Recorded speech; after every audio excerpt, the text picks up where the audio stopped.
What's up everyone and welcome to the club. Today I'll be showing you how to draw a simple Halloween ghost. Let's begin today's lesson in the center of the page and draw two small circles for the eyes. Now I want to start with the one on the left, from the very top, go all the way around, and then back up. Let's leave a large gap in between the eyes and draw the same size circle on the right. So start by lining up the top, come down towards the same height, and then back up. Along the top of each eye, let's add a smaller circle for a highlight. And then we'll fill the bottom of the eyes in black.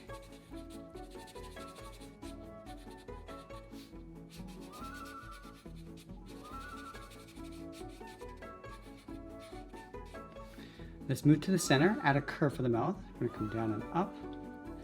Go back to the left side, we're going to open up the mouth. Come down and back up towards the top. Now in the center, add a curve for the tongue. And we'll fill the top half of the mouth in black.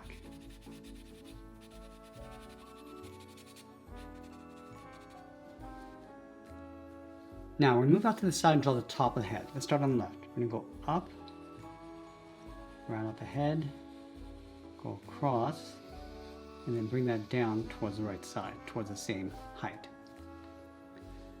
Now I want to layer the arms on top of the body. From the left side, we're going to step in, curve the arm going out, and then up. Let's do the exact same thing on the right. And you want to round out the hands, come down, and then pull that in towards the side of the body.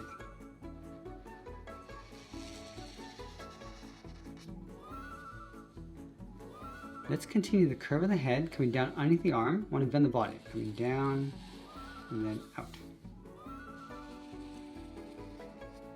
And then we're going to add some ripples across the bottom of the body. Starting on the left side, we're going to go up. Let's dip this down in the middle. Go up towards the right. And we're just going to bend that down towards the end. Let's tuck the back side of the body in underneath. Starting back on the left, we're going to round this out. Go up, pull that in, and then we'll sign our art and add a splash of color, and that's pretty much it. That's how we draw a simple Halloween ghost. I hope you enjoyed today's lesson. I want to thank you for watching, and I'll see you in the next one.